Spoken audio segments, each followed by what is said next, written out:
नमस्कार। स्वागत है आपका भीम न्यूज इंडिया में। आप देख रहे हैं भीम न्यूज इंडिया। मैं हूं आपका दोस्त विनय कुमार सिंगल। इमरान प्रतापगढ़ी ने संसद में महंगाई के बारे में जो कहा, देखिए एक रिपोर्ट। झील में पानी बरसता है हमारे देश में, खेत पानी को तरसता है हमारे देश में, जिंदगी का हाल खस्ता है हमारे देश में, दूध महंगा खून सस्ता है हमारे देश में। मैम, रोजगार, महंगाई, किसान, मनरेगा, पेट्रोल डीजल के दाम, गैस सिलेंडर के दाम, फसलों की एमएसपी की गारंटी, इन सब जन सरोकार की बातों से इस बजट का कोई लेना देना नहीं। हमारे ट्रेजरी बेंच के साथी हंगामा कर रहे हैं। मैं तो कहना चाहता हूं मैम, वो एक बार इनके एक नेता एक गांव में गए और उन्होंने गांव में कहा कि गांव वालों आओ, मैं तुम्हारी समस्याएं समाप्त करना चाहता हूं। गांव वाले इकट्ठा हो गए। नेताजी ने गांव वालों से कहा, बताओ तुम्हारी दो समस्याएं बताओ, मैं दोनों समस्याओं का यहीं पे समाधान करूंगा। तो गांव वालों ने कहा, साहब हमारी पहली समस्या है कि हमारे यहाँ कोई हॉस्पिटल नहीं है। तो नेताजी ने मोबाइल निकाला, कहीं फोन मिलाया और मिला के फोन पे पता नहीं क्या कुछ कहा कि यहाँ गांव में हॉस्पिटल नहीं है, हॉस्पिटल तुरंत, यहाँ हॉस्पिटल चाहिए। गांव वाले खुश हो गए कि 1 मिनट में यहाँ हॉस्पिटल आ रहा है। अगली समस्या के बारे में उन्होंने, नेताजी ने गांव वालों से कहा कि मैंने आपकी पहली समस्या समाप्त कर दी, दूसरी समस्या बताओ। तो गांव वालों ने कहा, साहब इस गांव में कोई भी मोबाइल का नेटवर्क ही नहीं है। ये है इनके काम करने का तरीका, ये है झूठ बोलने का तरीका। इन्होंने वायदे किए बड़े बड़े, जो 10 साल के इनके वायदे हैं, मैं उनके बारे में बात करूंगा।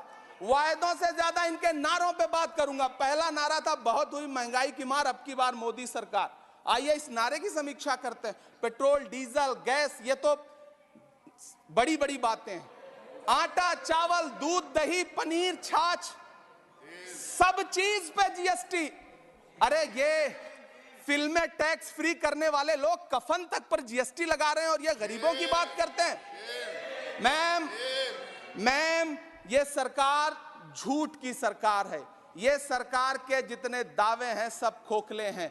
आज प्रधानमंत्री जी कह रहे थे सबका साथ सबका विकास। ये कैसा सबका साथ सबका विकास है कि मौलाना आजाद नेशनल फेलोशिप आपने बंद कर दी, आपने माइनॉरिटी डिपार्टमेंट का बजट घटा दिया। आप कह रहे हैं सबका साथ सबका विकास। आप बात करते हैं बेटी बचाओ बेटी पढ़ाओ। हमारी आंखें हाथरस से लेकर कठुआ से लेकर के और देश की जंतर मंतर की सड़क वो देख रहे हैं, जब हमारी ओलंपिक पदक लाने वाली बेटियों को प्रधानमंत्री की चौखट पे अपना मेडल रख देना पड़ रहा है। इससे शर्मनाक क्या हो सकता है। मैम, कृषि विकास दर जो 2014 में 4.6% थी, इस वर्ष गिरकर 1.8 कैसे हो गई?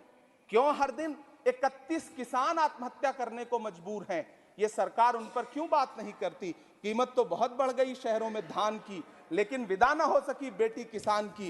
मौका मिला तो लोगों ने कुर्सी के वास्ते तस्वीर ही बिगाड़ दी हिंदुस्तान की, और आज बड़ी बड़ी बातें कर रहे हैं। मैं यहां पर आपसे खड़ा होकर के मैं अंत में इतना कहना चाह रहा हूं कि वित्त मंत्री जी ने बजट में ट्रेनों के डिब्बे को वंदे भारत कोच में बदलने का एक प्रस्ताव रखा अपने भाषण में। ठीक है, ये सुनने में कानों को बहुत अच्छा लगता है, लेकिन मैम, ये सरकार ट्रेनों की सुरक्षा के बुनियादी मुद्दों पर एक शब्द नहीं बोलना चाहती। बालासोर हादसे में घायल हुए लोगों की चिता की राख अभी तक ठंडी नहीं हुई है। वंदे भारत के वीडियो पोस्ट करने वाली ये सरकार कभी भारत की जनरल डिब्बों की, रेलवे के स्लीपर क्लास डिब्बों की वीडियो अगर पोस्ट करे ट्विटर पे, तब समझ में आए। बिहार से, इलाहाबाद से, लखनऊ से दिल्ली आने वाली, मुंबई जाने वाली ट्रेनें देख लीजिए, उनकी हालत देख लीजिए, तो आपको लगेगा कि ये वही ट्रेनें हैं। आज स्थिति ये है कि रेलवे स्टेशन तो छोड़िए, रनवे पर खाना खिला रही हैं आपकी प्राइवेट एयरलाइंस। अभी आपने जुर्माना लगाया है, नोटिस दिया है एक एयरलाइंस को। यह स्थिति आपने करके रख दी है ट्रेनों की, एयरलाइंस की। ऐसे में मैम, कागजों पर तो आप कितना भी वंदे भारत और बुलेट ट्रेन सर पर दौड़ा लीजिए, लेकिन असल में भारत की ट्रेनों की डिब्बों की सवारियों की हालत देखने लायक है। अगर सरकार खुली आंखों से उसे देखना चाहे तो देखे और उनकी स्थिति सुधारे। आज अपने प्रधानमंत्री जी ने अपने भाषण में यहां खड़े होकर कई बार न्यू मिडिल क्लास की बड़ी चर्चा की, न्यू मिडिल क्लास जनरेट करेंगे, लेकिन मैं तो यहां खड़ा होकर के सरकार से कहना चाहता हूं कि न्यू मिडिल क्लास का जुमला अपने पास रखिए। यह बताइए कि जो पुराना मिडिल क्लास है उसके साथ आप कैसा व्यवहार कर रहे हैं। आज उसकी स्थिति क्या है।